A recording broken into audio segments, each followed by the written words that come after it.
Sobat Milenial, Assalamualaikum, ketemu lagi sama gue Gagan Prawira, dakwah digital, dalam tema menelisik debus Banten secara saintis. Pembuktian lain dalam bidang neurologi, psikologi, parapsikologi, dan fisika kuantum yang mengakui kehadiran Tuhan dalam diri manusia, sebagaimana informasi yang disampaikan Al-Quran dalam surah Al-Kahf ayat 16, yang berbunyi, وَلَقَدْ خَلَقْنَا الْإِنسَانَ وَنَعْلَمُ مَا تُوَسْوِسُ بِهِ نَفْسُهُ وَنَحْنُ أَقْرَبُ إِلَيْهِ مِنْ حَبْلِ الْوَرِيدِ. Yang artinya, sungguh, kami benar-benar telah menciptakan manusia dan mengetahui apa yang dibisikkan oleh dirinya. Kami lebih dekat kepadanya daripada urat lehermu sendiri. Melalui ayat ini, membuat saya menerawang soal kemampuan sebagian orang yang kebal terhadap benda tajam, atau sebaliknya, jika mengalami luka akibat benda tajam yang dapat sembuh seketika, dalam atraksi seni debus misalnya.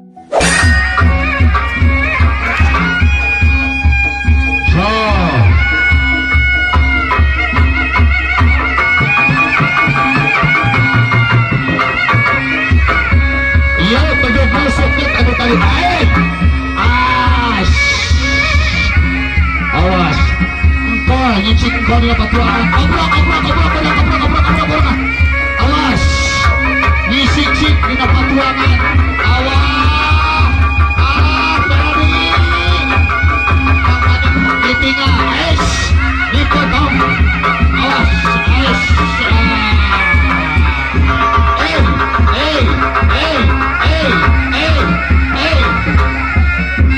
Koprak kopenya yang ngatur hatulah pakaulah tetap kondisi tidak digoreng mohon supaya dijaga penasaran. Secara ilmiah, menurut Daniel Goleman, bahwa dalam diri manusia tertanam permanen sebuah organ bernama amigdala. Sekaligus di dalamnya terdapat piranti lunak yang sengaja di-upload ilahirop sebelum penciptaan, yang berkemampuan layaknya operator 911 yang siap siaga mengirim panggilan darurat ke pusat syaraf, untuk isyarat tanda bahaya. Sinyal bahaya, juga dikirim ke sejumlah hormon epinefrin, dan hormon neuropinefrin, selaku hormon, sekaligus bertindak sebagai neurotransmitter. Seni debus, bukanlah golongan ilmu gaib apalagi sihir. Ia, oleh saya disebut dengan teknologi debus yang merupakan kombinasi olah batin dengan pikiran, kemudian di-save ke dalam hipokampus untuk diolah otak berkesadaran. Menurut Mario Pujono dalam Fisiologi Emosi, bagaimana emosi mempengaruhi tubuh, respon ini diprogram lobus frontal yang bertugas menggerakkan dan mengusun respon-respon menuju hipotalamus untuk memerintahkan kelenjar adrenal melepas sejumlah hormon noradrenalin. Kedua hormon itu juga dikenal dengan hormon adrenalin, yang antara lain berfungsi mengubah glikogen menjadi glukosa yang diperlukan tubuh untuk kelancaran arus darah ke otot dan mempertajam reaktivitas wilayah otak penting, memicu pelebaran pembuluh darah kecil di paru-paru, jantung, dan ginjal, agar seluruh aktivitas partikel atom tubuh bekerja dalam batas yang toleran dengan misi otak yang digerakkan kolbu. Hormon noradrenalin atau lebih dikenal dengan sebutan hormon adrenalin, selain bertanggung jawab untuk meningkatkan ritme jantung, melebarkan pembuluh darah, mengubah glukosa menjadi glukogen, ia juga mampu menebar endorfin untuk menangkal rasa sakit, sekaligus memicu perasaan positif di saat bersamaan. Hormon ACHT menyemburkan hormon kortikosteroid ke dalam darah untuk membawa pesan ke kelenjar lain. Limpa dimobilisasi melepas lebih banyak sel darah merah membawa sari makanan dan oksigen lebih banyak. Jika menginginkan kebal benda tajam, energi yang diperintah syaraf otak sebagai hasil kontemplasi zikir hati, indera keenam membangunkan alam bawah sadar untuk menciptakan semacam magnetic levitation, di mana gerak sentrifugal elektron yang mengelilingi inti atom tubuh makin padat, dan bertanggung jawab untuk memperkokoh tolakan antar elektron yang berada di kulit terluar atom. Bekerjanya mirip bantalan roda kereta Shinkansen. Dua kutub magnet yang sama menimbulkan tolakan. Makin besar beban hujaman, makin besar pula tolakan antar elektron. Sebagaimana maksud dalam surah Al-Baqarah ayat 286, yang artinya, Allah tidak membebani seseorang kecuali menurut kesanggupannya. Baginya ada suatu pahala dari kebajikan yang dia usahakan dan terhadapnya ada suatu siksa atas kejahatan yang diperbuatnya. Mereka berdoa, "Ya Tuhan kami, janganlah hukum kami jika kami lupa atau salah. Wahai Tuhan kami, janganlah Engkau bebani kami dengan beban yang berat sebagaimana Engkau bebankan kepada orang-orang sebelum kami. Wahai Tuhan kami, janganlah Engkau pikulkan kepada kami apa yang tidak sanggup kami memikulnya. Maafkanlah kami, ampunilah kami, dan rahmatilah kami. Engkaulah pelindung kami. Maka tolonglah kami dalam menghadapi kaum kafir." Dalam bahasa ilmiah, ayat tersebut dapat ditafsirkan bahwa segala sesuatu itu adalah sebanding, seperti massa, yang ekuivalen dengan energi. Allah telah mengupload piranti lunak yang relatif tidak terbatas kepada manusia. Ketika Allah memberi tempaan sekeras apapun, niscaya sebanding dengan kemampuan pertahanan diri manusia terhadap berbagai himpitan, cobaan, bahkan kesengsaraan. Demikian pula manusia hanya diminta Allah memantaskan diri untuk memikul kesuksesan atau keberhasilan sesuai rahmat yang dititipkan padanya. Inilah waktu tafakur terbaik bagi kita umat muslim.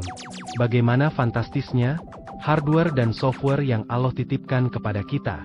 Lihatlah bagaimana proses dan siklus koordinasi antar organ, sel, syaraf, kelenjar, otot, tulang dan organ lainnya yang berlangsung melebihi kecepatan cahaya. Dalam perlindungan maksimal tubuh itu, tak akan mampu dijalankan komputasi algoritma, sebab pusat limbik dan kolbu hanya dimiliki manusia sebagai gift atau anugerah terbesar Al-Khaliq kepada makhluk bernama manusia. Akan tetapi sebaliknya, jika ingin jaringan kulit yang robek akibat sabetan benda tajam kembali utuh, harus ada intervensi dengan menggunakan energi murni yang diperoleh dari air putih. Berisi doa sambil melakukan afirmasi ke dalam hati dan pikiran, sebuah kalimat yang mengandung perintah, atau ajakan kebaikan, atau kalimat sesuai misi yang diinginkan. Menurut Masaru Emoto, Chief of Hado Institute, bahwa air memiliki sifat sensitif sekaligus reaktif. Jika dibacakan padanya kata-kata baik, air akan bereaksi positif. Demikian pula jika diucapkan kalimat buruk, air akan bereaksi sesuai makna kalimat tersebut.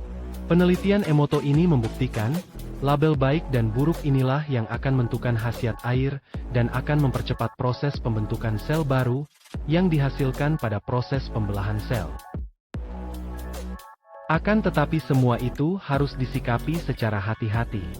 Sebab Al-Ghazali mengingatkan kita semua bahwa, jika kamu melihat seorang manusia mampu terbang di awang-awang, atau bisa berjalan di atas air, tetapi dia melakukan perbuatan yang bertentangan dengan syariat, maka ketahuilah, dia itu setan.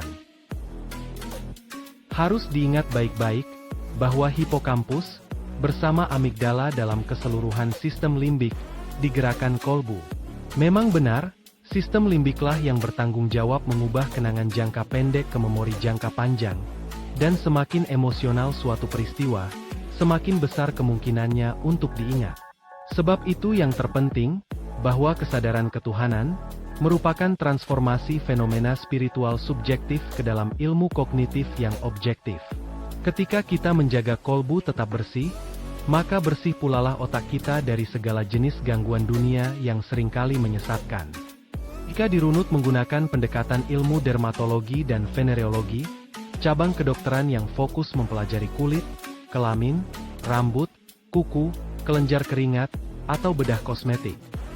Energi air doa, dari hasil afirmasi yang disiram ke permukaan kulit, dapat memberi ruang yang cukup bagi molekul air doa menyerap sel kulit yang robek, untuk mempercepat proses pembentukan sel baru.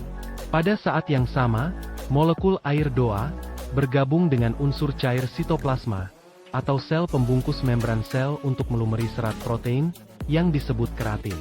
Dengan segera jaringan serat kulit yang sobek, dapat melekat kembali dengan utuh. Sobat milenial, kita sudahi dulu tema Debus Banten secara saintis. Masih dalam episode Islam dan Sains. Insya Allah kita jumpa lagi dalam tema selanjutnya. Assalamualaikum. See you soon.